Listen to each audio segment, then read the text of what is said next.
Hello, everyone. My name is Ellen O'Gorman. I'm Director for the Institute for Greece, Rome and the Classical Tradition. And I'm Lyndsay Koo, and I'm the Deputy Director of the Institute. And for the first time, we're going to give you a report by talking to each other and videoing each other. Those of you who have been following the Institute for a while will know that we usually produce a printed report, and we felt that this year was a year to move to a more interesting and varied online way of presenting what the Institute's been doing for the year. And one of the advantages of that is that it can incorporate different media, so you can expect to see a few more video interviews and clips and things like that from the Institute. And I'm really looking forward to it, actually. One of the things I've noticed in the past is sometimes we struggle to get the right picture to give our readers a sense of how exciting our events have been. And being able to talk about them on video, or indeed being able to link you to videos of some of the events, I think will bring the Institute into your homes in a way that is much more effective. Yes, and we're also hoping to have various interviews along the way. So after events, you can expect extras to give you a bit more information about what goes on in putting together the calendar for the Institute. So we're here to talk about the past year, and of course, along with everyone else, we moved entirely online last year. And as we've already said, there are advantages as well as disadvantages to that. It was lovely at some of our events to see visitors coming in from Canada, the USA, Australia.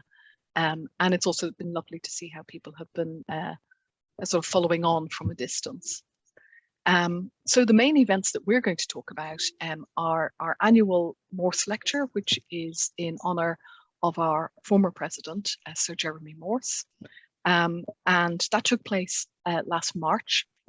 We were delighted to secure Professor Patrice Rankin to give a talk for the Morse lecture.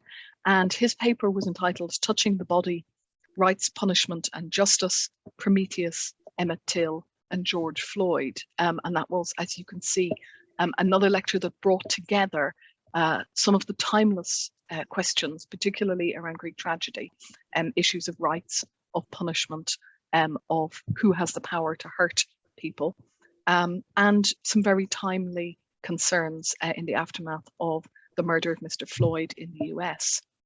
And Patrice took us through a play that I think some of us didn't know very well, by James Baldwin, which was called Blues for Mr. Charlie, which was a play in response to the murder of Emmett Till in the mid-20th century.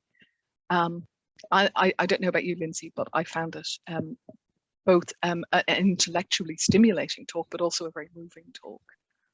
Yeah, I think what you say about it being timeless and the issues it was dealing with, but also incredibly timely, dealing with a lot of issues that many of us were thinking about in our day-to-day lives, wondering how to approach, how to talk about, how to teach as well. So it came at a moment where I think it found a really an audience that was really fascinated and really engaged. And this is another event, I think, where our online format this year really worked to our advantage, because we were able to be joined by so many people from all around the world, and to have a really wonderful, engaged discussion. So I think it was a nice opportunity to transcend some of the limitations that we've had this year and actually to make the most of that format. Absolutely. And if anyone's listening to this and saying, oh, I'm so sad I missed that lecture, I would love to have been there. We did record the lecture and it's on our YouTube channel. So we do encourage you to go over and have a listen. And we stayed online with our annual donors event. Every year we celebrate and thank the people whose regular donations help to keep the Institute going. And a reminder that you too can become one of those donors. Just head over to our webpage where we've put up a lovely shiny donate button to make it very easy for you. Any donation, however small, is very, very welcome. And this year, to celebrate the donors event, we commissioned a piece of music from our very own intern, Peter Relf. And Peter is often a behind the scenes figure at the Institute. He produces our reports, and he makes sure that everything runs very, very smoothly at the Institute. So it was nice to see him take center stage a little bit. He's a very, very talented composer, and he teamed up with a friend and collaborator, Owen Franklin, to produce a piece of music and a film. And again, it was about Greek myth and the timelessness of Greek myth. Yes. Lyndsay, do you want to tell us more about it? Sure. So the piece was called CeCe, so based on the mythological figure of Sisyphus, who is a figure who is known mainly for what happened to him after he was consigned to the underworld, where he was punished by having to eternally roll a boulder up a hill. And every time he got to the top, it would roll back down again. So he becomes a metaphor for thinking about futility and endless toil and frustration, which I think tapped into some feelings that some of us were feeling after several lockdowns as well at that point in the year. So Peter used that figure as inspiration for this wonderful choral piece, which was then premiered at our donors event. And again, this was all streamed online, so we all got to enjoy the beautiful music that had been recorded by singers, again, from all over the world during lockdown, and then edited together to form this beautiful ensemble, accompanied by a video made specially for the event.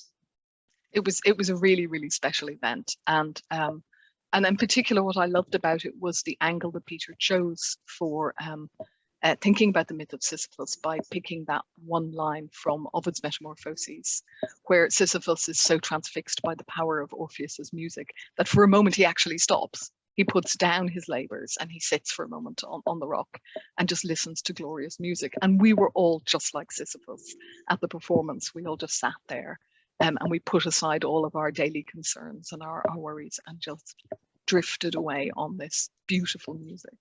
Yeah, I think it was exactly what lots of us needed at that point in the year. And I really like that at the end of the event, when Peter said, should we all listen to it again? Everyone said, yes, let's all listen to it again, because it was really a wonderful transportation, as you say, away from some of the frustrations of last year. And that was a wonderfully informal moment as well at the end of the celebration. I really, really loved that. So again, that music is up on our YouTube channel. It's also up on Peter's website, which is Anchory, the Anchory Isolation Choir. So it's possible to go and listen to that music, and you can put down your own rock and sit on it for a while and be transported. Those were our two big public events last year. We started, as usual, to fund other events that were happening around the faculty just as we came out of those lockdowns, and there'll be more about those events in the other pages, the virtual pages of our new style report. So do scroll through and have a listen, find out what our postdoc Ben Follett-Weinberg has been doing, and find out how we've been helping the Classics Hub with their outreach activities in local schools all around the Southwest. Another activity that has been both challenging but also has offered new opportunities this past year. We're really looking forward to next year. We're hoping that we'll be able to continue the excitement of the new formats and perhaps have some of the comfort of meeting our friends face to face. In the meantime, it's been lovely to tell you about what's been happening. Do please have a look through our report. Stay safe, and we hope to see you at some of our events.